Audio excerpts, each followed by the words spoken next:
Okay, I'm gonna try this again because they cut me off the first time. Contacting the gods. The statues placed in the temple courtyard and in front of the outer gateways and doors served as one method for the average Egyptian to reach his deities. Some of these, whether depicting nobles or kings, served as intermediaries, passing on prayers for pilgrims to the gods inside in return for having their names and offerings for formulae read aloud, as one inscription carved into a statue of the high official Amenhotep, son of Hapu, which once stood in front of Karnak Temple, Teneth Plyon, relates. O people of Karnak, who wish to see Amun, come to me that I may report your petitions. I am herald to this God, as Netmatre Amenhotep III has appointed me to herald what the two lands say. Carry out from me an offering that the king grants. Summon my name every day like is done for a praised one. Egyptian Museum, JE 44862. The devout could also enter special tableaus of the hearing ear built against the exterior black wall of temples, thus making them accessible at all times. Within, large statues of the king and gods could be approached and petitioned. Divine images carved as close to the sanctuary as possible on the outer walls of the temple could also be approached. These images pass messages through the temple wall to the gods in his sanctuary on the opposite side. Similarly, messages written on linen and attached to sticks could be inserted into the mud brick walls of shrines or chapels, or into the temple doors or their frames. The god within might then read the message addressed to him. Beyond the great walls of the state temples, small shrines dotted the Egyptian landscapes. These were open to everyone and often dedicated to gods who exhibited a particular influence over everyday life, such as Hathor, goddess of love, marriage, and motherhood. At her shrine in Thebes, people left figurines of women with phalli, hoping for fertility. Prayers of thanksgiving and penitence inscribed on votive stelae could also be left in sacred locations. If an individual believed that a god had intervened in his personal affairs, he might proclaim the god's power to the world in his manner. Ear stelae, inscribed with inscriptions and carvings of a large ears, could also be left at shrines or in the vicinity of temples, acting like a sacred phone. The divine ears gave the petitioner a direct line to God or goddesses, ensuring that he or she could hear all prayers and request.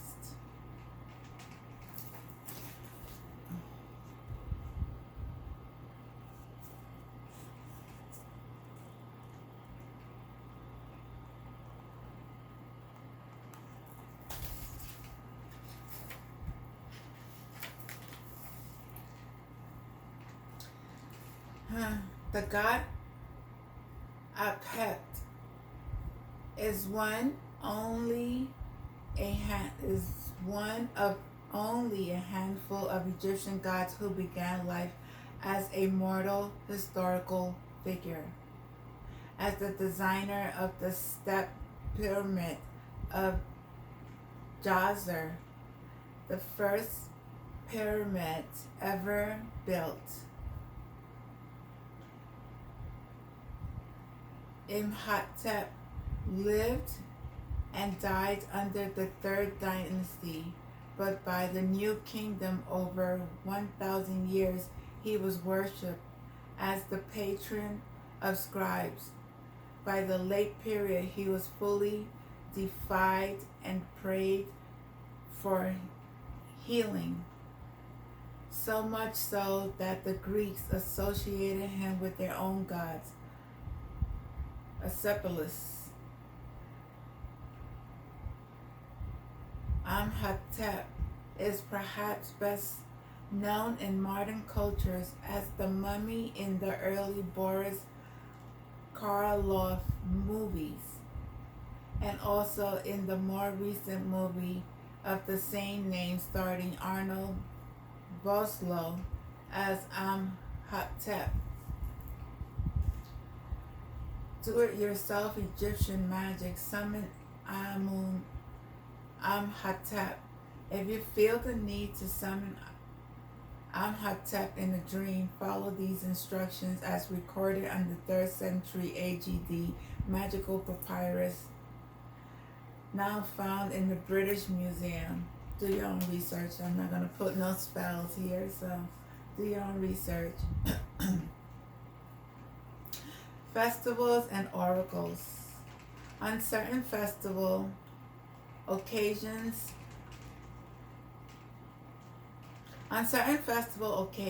priests took their god statues from within its shrines and placed it inside a portable shrine aboard its divine boat, usually stored in a room beside the sanctuary. Lifting the boat, using poles, flanking the vessel, and supporting the weight of their shoulders. The priests then carried the god in procession outside the temple. Throughout the proceedings, the divine statue remained hidden from a view behind a veil, secure inside the divine boat from the eyes of the impure. Not notable exceptions to these is the statue of god Min, which appears to have been fully visible during his processions. On such occasions, typically involving a procession of the town's god, a local form of Amun, or a deceased and deified king, such as Amenhotep I at Dior el Medina, members of the public could approach the god for a consultation. Oh, hear ringing in my ear. Sorry. This could elicit the god's opinions in a number of ways. The simplest ways to ask a question in which the god could provide his answers by inspiring the priest to tip his divine boat forward for yes, by making them step backwards for no.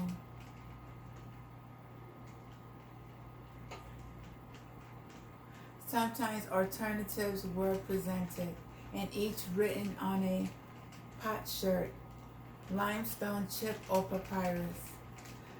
The alternatives were then placed on the ground in front of the procession for the god's divine gaze to pursue.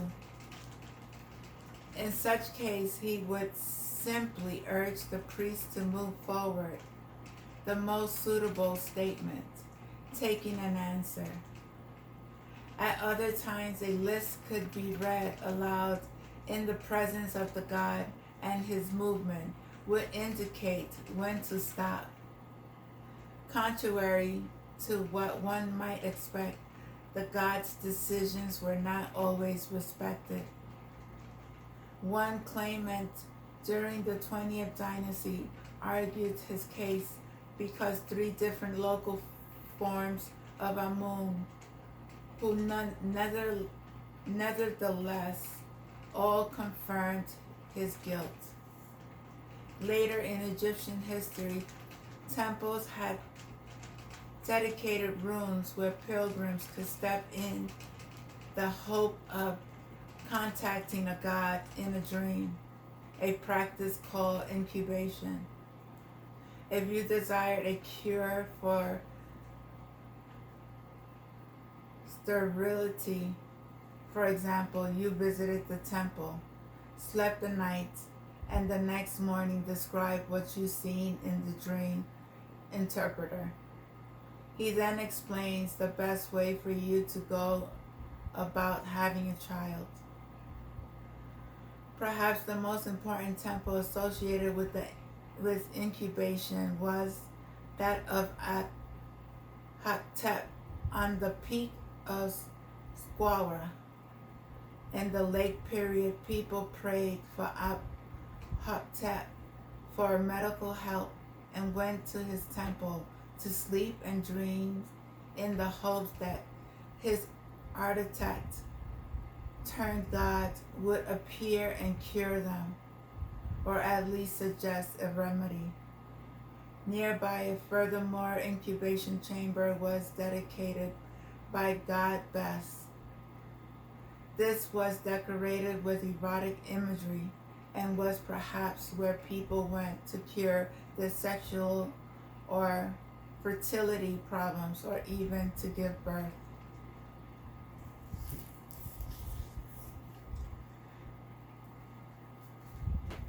Calendarical myth.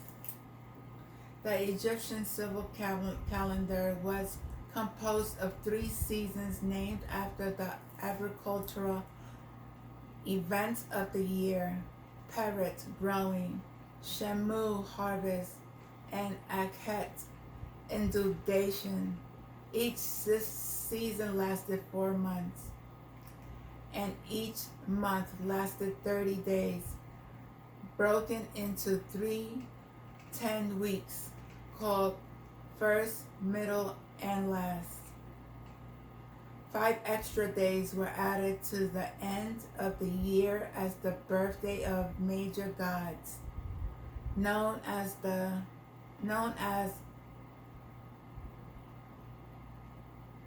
epagomenal days. In total, there were 365 days in a year, as a true solar year is slightly longer than this.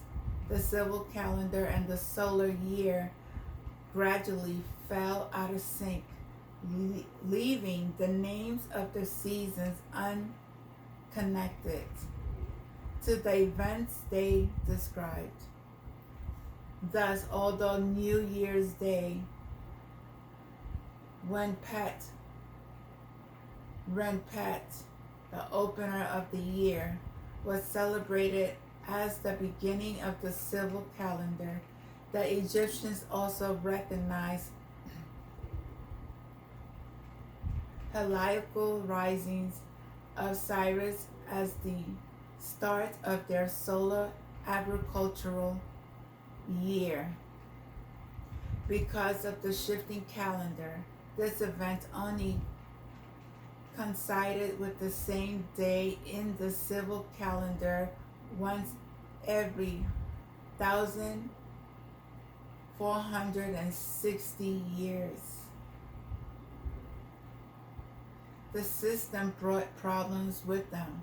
The Nile was at its lowest in the hot summer months, and plagues known as the plagues of the year spread throughout the country. Those that succumbed to the sickness were regarded as hot by the 7 arrows of Sekhmet, a name given to minions of the goddesses. From the 3rd century BC, Sekhmet's demons were led by the god Tutu, typically depicted as a sphinx. Through ritual actions the aggressive Sekhmet could be calmed and transformed into the friendlier Bastet, Hathor, or Mut, in which form she might fight off pestilence rather than encourage it. People also use spells to ward off Sekhmet's plague. While walking around his house holding a deathwood club, a man could recite, "Retreat, murderers. No breeze will reach me," so that passers-by would pass on, to rage against my face. I am Horus, who passes through the wandering demons of Sekhmet. Horus, sprout of Sekhmet. I am the unique one, the god of Bastet. I will not die on account of you. This was just one of the great number of spells used to protect the home. Equally dangerous were the 5 epagomenal days added unto the civil calendar, the last true day of the year. This was a time of great danger and panic.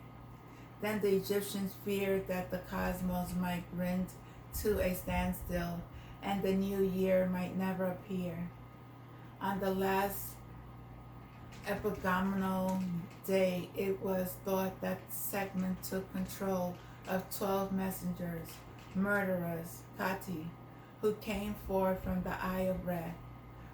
Present throughout Egypt, they could see from afar, shoot arrows from their mouths, and bring about slaughter through plague and pestilence. Understandably, then the arrival of New Year Day was a time of great happiness, when people celebrated by exchanging gifts.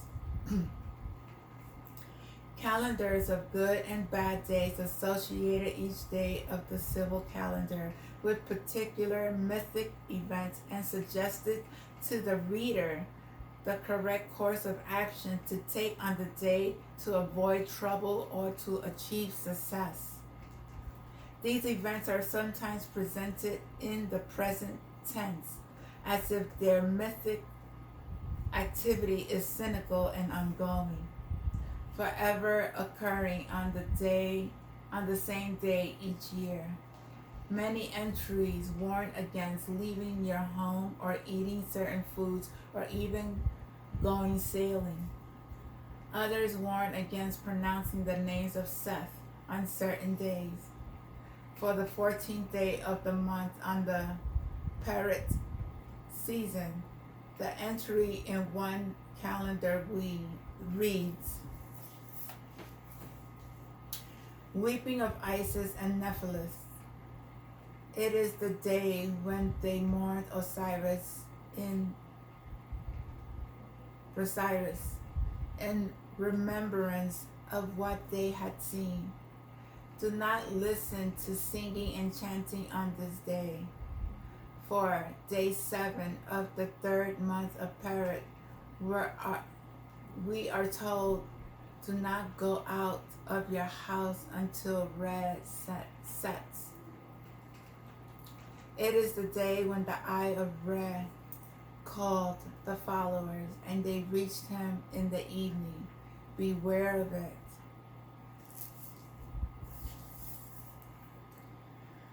Gods in the home. The vast majority of Egyptian population led a rural existence. living in mud brick houses and plunging the fields.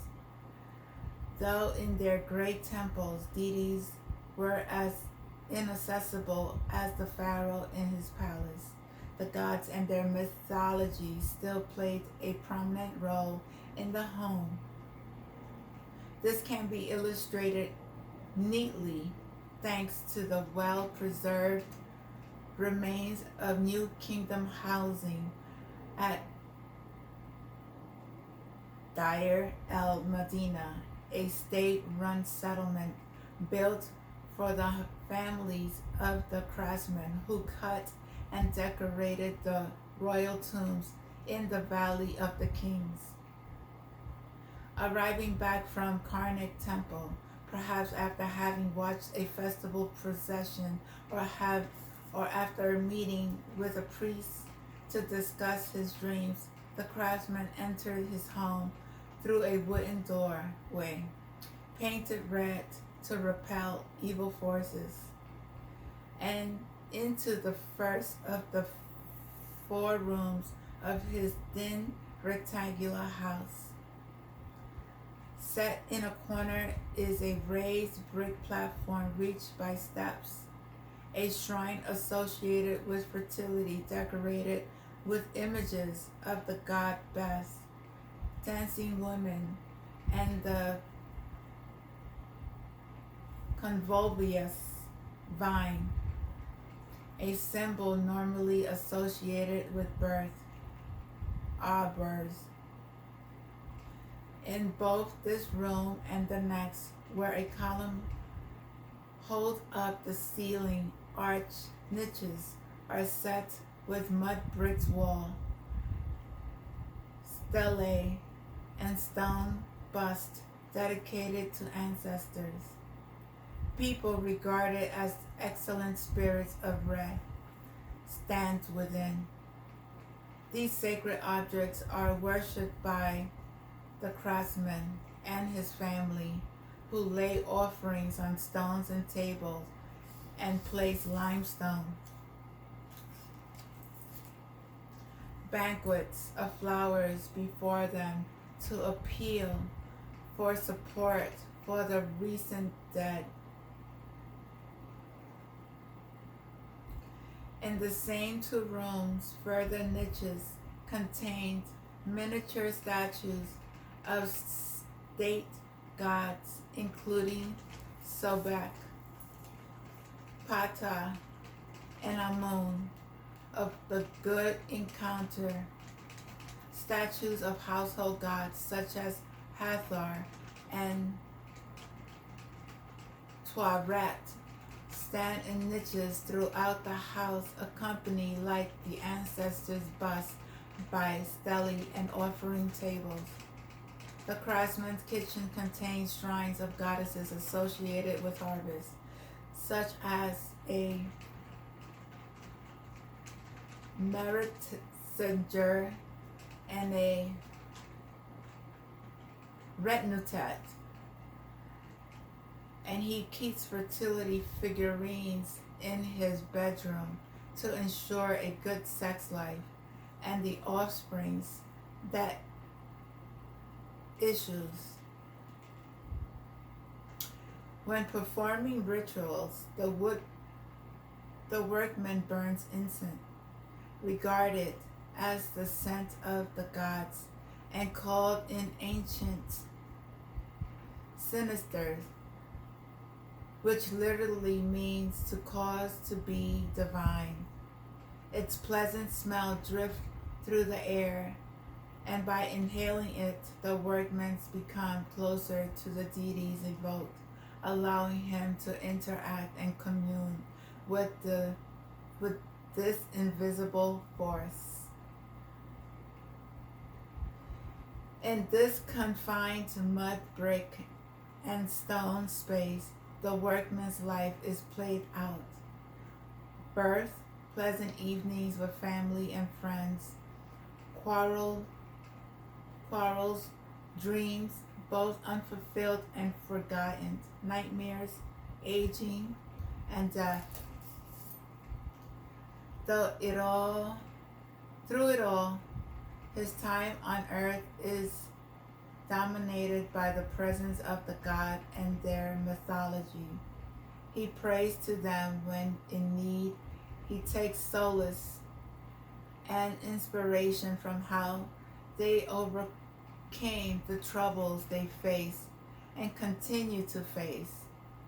He is reassured by their daily presence in each room of his home, evoking their benevolent forces to influence the unpredictable melody of this largely indifferent, sometimes hostile world.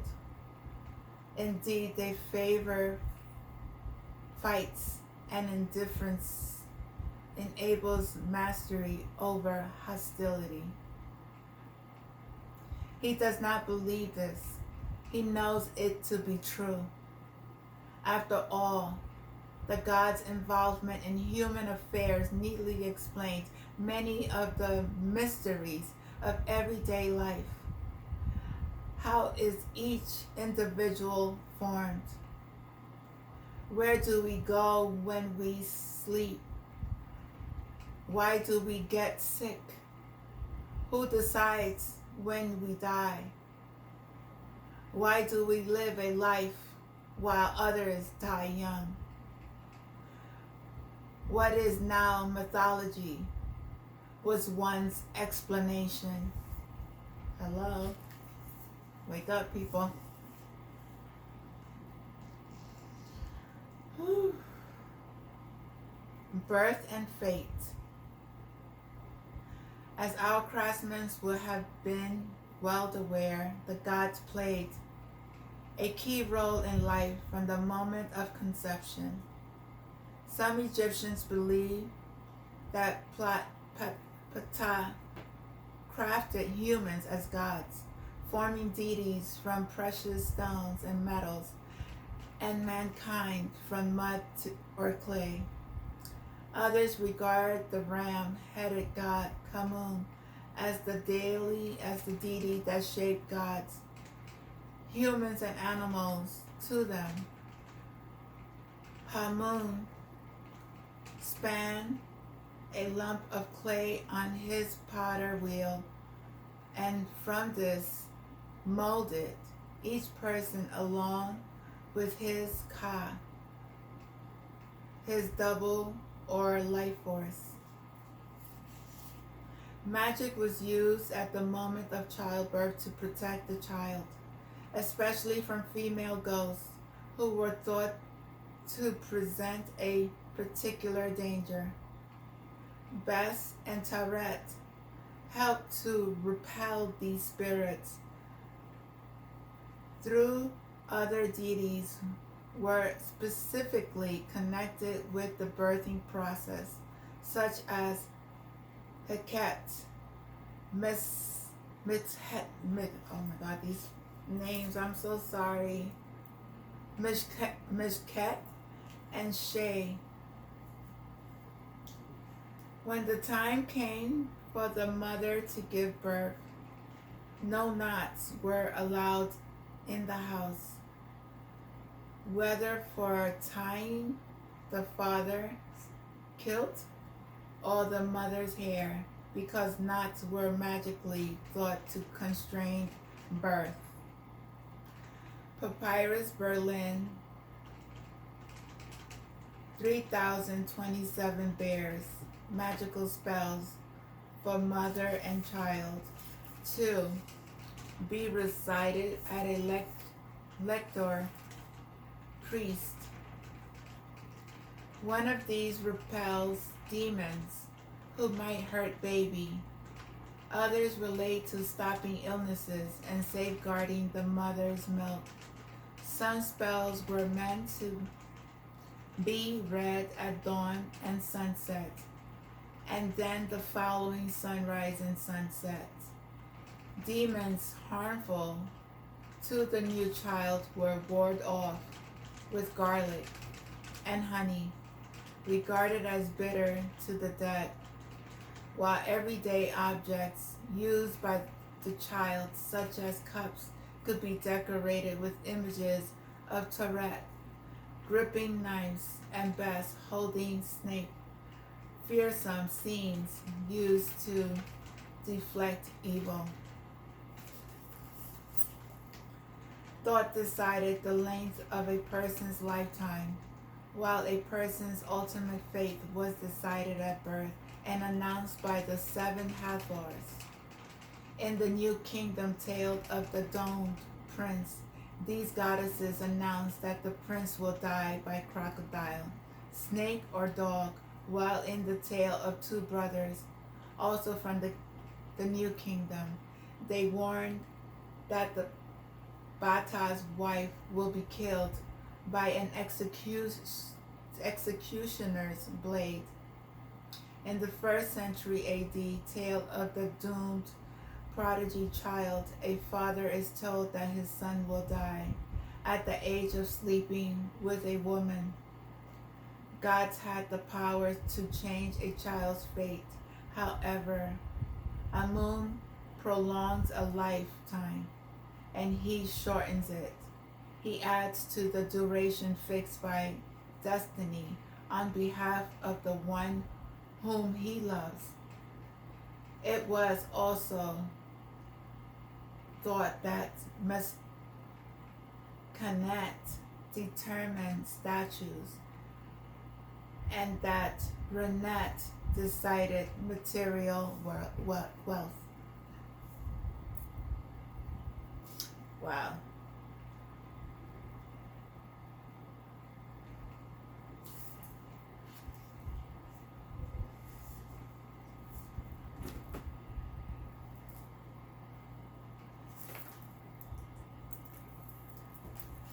When this is sleep. When unconscious, such as when sleep, a person was regarded as being in a condition similar to death.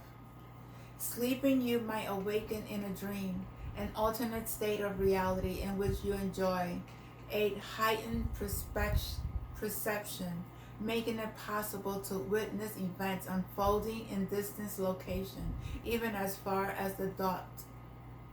This new condition was metaphorically regarded as a place existing somewhere between world and the duat, from which both the living and beings normally invisible, such as the God and the dead, could be watched, though not interacted with. Thus you did not dream as an action, rather you closed your eyes and awoke in the dream state. Though a person might encounter a god in a dream, there was a fear that while unconscious, demons or ghosts might enter the bedroom uninvited, sometimes even sexually assaulting a person. They could also terrorize a sleeper in his dream. For this reason, the images of Bess and Tourette were placed around the